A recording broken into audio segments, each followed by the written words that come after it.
الحمد لله الرحمن المنعم المنان الذي من على أهل الإيمان بدولة مستقلة من أجمل البلدان ألا وهي باكستان للبر والتقوى والإيمان، وانتزعها من عباد البقر والأصنام.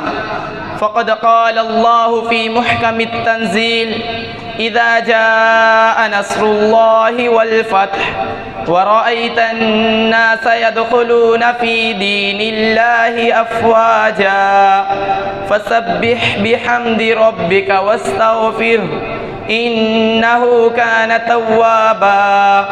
صدق الله وهو أصدق القائلين.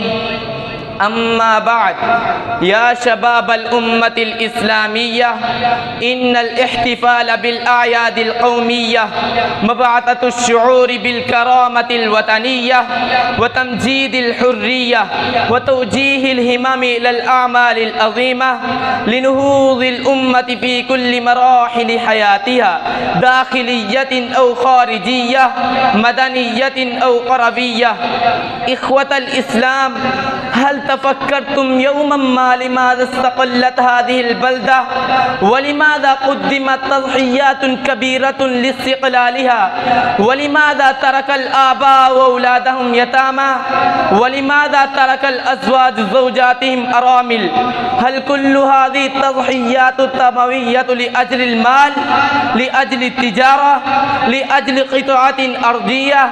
لأجل الرئاسة والوزارة؟ لا، بل أسست هذه البلدة على كلمة طيبة: لا إله إلا الله. استقلت على اسم الإسلام والقرآن والنبي الفرقان.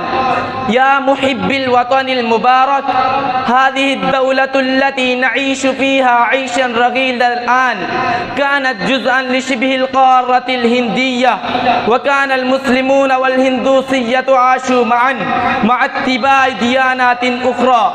فقام المسلمون بثورات عظيمة ومنظمات عديدة كمنظمة سيد إسماعيل شهيد رحمه الله تعالى ضد الهنود، فلذلك هجم عليهم أعداؤهم من الكفرة والهنادك حينا بعد حين، فصاروا محصورين من كل جهة وجانب وهم مستضعفون في الأرض،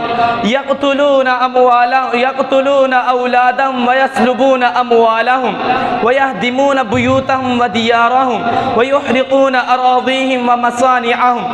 فبالجملة ليس في مشارق الأرض ولا مغاربها ولا في ولايتها ومحافظتها والمسلمون لم يعلوا جهدا ويتقدمون قدما بعد قدم حتى حصلوا على مملكة المستقلة يعرفها العالم اليوم باسم باكستان، وذلك في 14 من أغسطس سنة 1947 للميلاد.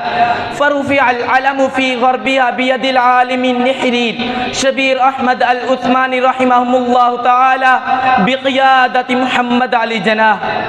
فيا محب باكستان، جدير بنا أن نجعل هذا اليوم عيدا وطنيا ليكون ذكرى للأبطال المجاهدين وقوة تسري في قلوب المؤمنين ونورا يدفع الأبناء للمجد والكفاح لأجل هذا البلد الأمين.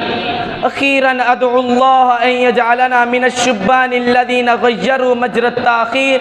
وقال القائل: شباب الجيل للإسلام عودوا، شباب الجيل للإسلام عودوا، فأنتم روحه وبكم يسود.